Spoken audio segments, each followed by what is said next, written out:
हमारे साथ live connect हो रहे हैं, उनसे बातचीत करेंगे। शशि, देखिए, भाजपा की दूसरी सूची सामने आई और उतनी ही तेजी के साथ विरोध भी शुरू हो गया। चित्तौड़गढ़ में हम देख रहे हैं कि प्रदेश अध्यक्ष के घर पर पत्थर चल रहे हैं। हमने अभी राजसमंद की तस्वीरें दिखाई, वहां पर उग्र प्रदर्शन हो रहा है, बाकायदा कार्यालय में घुसकर कुर्सियां तोड़ी जा रही हैं।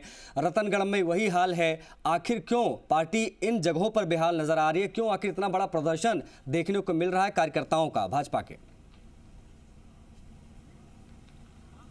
देखिए, विरोध एक स्वाभाविक प्रक्रिया होती है। जब कोई दावेदार होता है टिकट का और उसका टिकट कट जाता है, किसी दूसरे प्रतिस्पर्धी को टिकट मिल जाता है, तो नेता भी कई बार विरोध जताते हैं, प्रतिक्रिया देने से अपने आप को रोक नहीं पाते और समर्थक तो विरोध करते ही हैं जी। राजधानी से इसका उदाहरण शुरू हो जाता है। पिछले दिनों जब बीजेपी की पहली लिस्ट आई, उसमें प्रतिस्पर्धियों के, दावेदारों के जिनके नाम कट गए, उन लोगों ने विरोध किया, पार्टी कार्यालय पर पहुंच करके विरोध किया, अपने समर्थकों को भेजा, कुछ नेता खुद भी पहुंचे और यही उनकी नाराजगी थी कि पार्टी ने उनके ऊपर भरोसा क्यों नहीं जताया। अब जब दूसरी लिस्ट आई है 83 चेहरों की, तो उसमें भी दीप्ति माहेश्वरी, जिनको राजसमंद से टिकट दिया गया है, उनको लेकर कार्यकर्ता विरोध इसलिए जता रहे हैं। उनका कहना है कि क्या एक ही परिवार का अधिकार रहेगा टिकट के ऊपर, क्योंकि पहले उनकी माताजी किरण माहेश्वरी यहाँ से विधायक थी और दीप्ति माहेश्वरी को वो लोग उदयपुर का मानते हैं, तो इसलिए विरोध था। हालांकि दीप्ति माहेश्वरी उपचुनाव में जीती हुई हैं, यहाँ की विधायक हैं, इसलिए उनके लोगों का और उनका तर्क है कि जब जनता ने सम्मान दिया है और पार्टी ने टिकट दिया है, तो उस जिम्मेदारी को वो निभाएंगे और आगे चुनाव लड़ेंगी मजबूती से। इसी तरीके से राजकुमार रेणवा, जो पहले बीजेपी में थे, मंत्री थे, लेकिन पार्टी छोड़ करके चले गए थे पिछली बार टिकट कटने के बाद। अभिनेश महर्षि को जब पिछली बार बीजेपी ने टिकट दिया था, तभी राजकुमार रेणवा कांग्रेस में चले गए थे और फिर परिवार में आ गए। उपचुनाव के समय जब सरदार शहर का उपचुनाव था, तो उनका नाम दावेदारों में था, लेकिन तब पार्टी ने सरदार शहर से उन्हें टिकट नहीं दिया।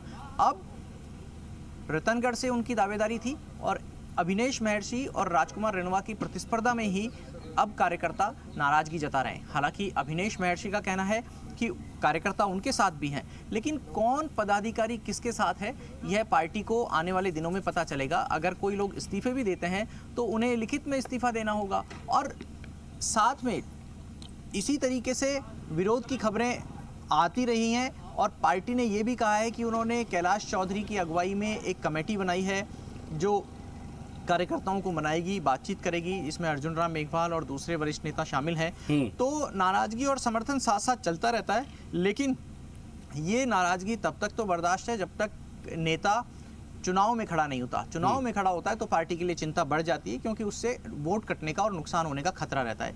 दूसरी तरफ सीपी जोशी के गृह क्षेत्र चित्तौड़ जिले में उनके दफ्तर पर प्रदर्शन हुआ, उनके दफ्तर पर कुछ लोगों ने पत्थर फेंके और ये पार्टी के आलाकमान की नजरों में बात है।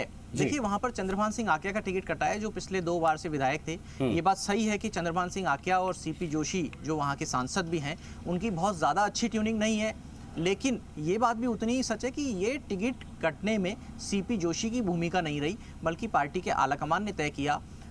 प्रदेश प्रभारी अरुण सिंह आश्वासन देकर के आए थे नरपत सिंह राजवी को कि उनको एडजस्ट किया जाएगा, उनका टिकट दिया जाएगा, और इसी के नाते उनको फिर से पुरानी सीट पर भेजा गया। बीकानेर पूर्व में भी नरपत सिंह राजवी को भेजने का विचार आया, लेकिन वहां सिद्धि कुमारी, जो पूर्व राज परिवार से हैं, वो विधायक हैं, उनका टिकट काटने की सूरत में बड़ा विरोध होने की आशंका थी। इस बात की आशंका ये भी थी कि महाराजा गंगा सिंह जी के परिवार के किसी व्यक्ति का टिकट काटा जाता है तो उसकी प्रतिक्रिया ज़्यादा हो सकती थी। ऐसे में पार्टी बड़े विरोध से बचने के लिए छोटे विरोध को मोल लेना ठीक समझा और इसीलिए चंद्रभान सिंह आकिया का टिकट बदला गया है। हालांकि पार्टी उनसे भी बातचीत करेगी, समझाने की कोशिश करेगी, समर्थकों को भी। लेकिन शशि, जाहिर तौर पर मान मनोबल की कोशिश तो होगी, लेकिन बहुत सारी सीटें ऐसी हैं जहां पर कार्यकर्ता आर पार की लड़ाई में नजर आ रहे हैं। वो सीधे तौर पर कह रहे हैं, भैया प्रत्याशी बदलिए, नहीं तो निर्दलीय लड़ाएंगे, चुनाव हराएंगे। अब ऐसे में कितनी संभावनाएं हैं कि बढ़ते विरोध के बाद प्रत्याशी बदले जा सकते हैं कुछ सीटों पर? इसकी संभावनाएं हैं या नहीं?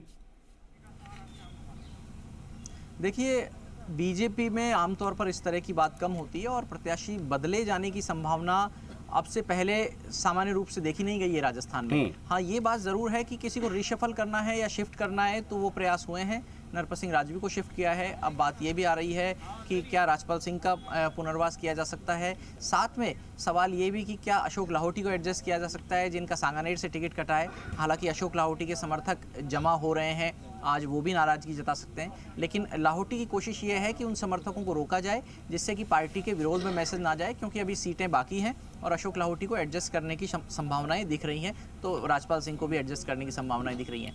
मान मनोबल पार्टी हर कार्यकर्ता से करती है, लेकिन अगर कोई निर्दलीय खड़ा होता है तो वो चाहे 5 वोट का नुकसान करे, चाहे 500 का, चाहे 5000 का, वो नुकसान पार्टी का होता है और पार्टी वो नहीं चाहेगी।